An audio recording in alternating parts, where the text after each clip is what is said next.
We were looking at the regionalisation of conflict and its spillover.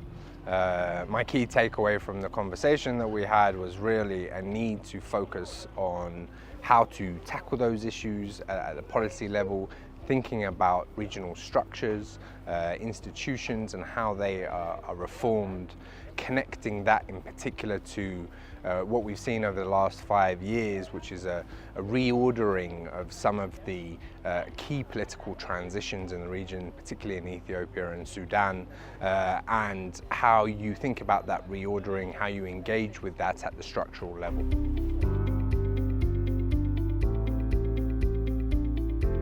My research, I'm leading a research stream focusing on Sudan's borderlands, looking at supply chains across different bordering areas in the Horn of Africa region, in particular Sudan's borders, focused on how these supply chains of resources connect to conflict, engage with and are shaped by conflict.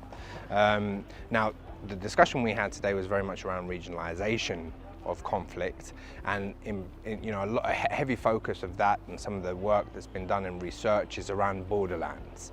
Now, the work that we are doing is trying to look transnationally beyond borders, so we're trying to think about conflict in a much broader sense, how local, national and transnational systems are shaped through conflict and through particular commodities, be that agricultural commodities, be that commodities like gold. And it fits in with a lot of the political discussions we're having around what the impacts of political and economic shocks are at the transboundary, transnational level.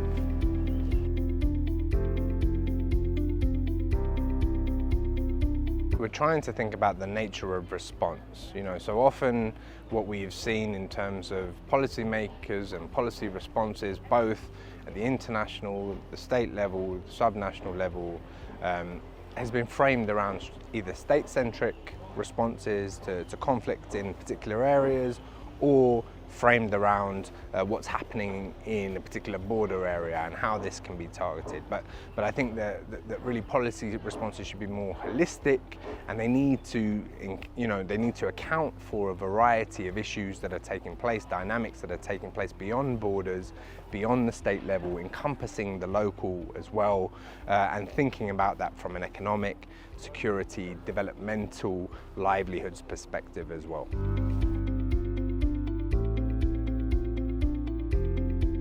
Responding to instability is a multi-layered process. I mean, you need short-term early warning and early response interventions. You need also institutional changes, both at the national and, as I was saying, at governance levels, at decentralized levels as well.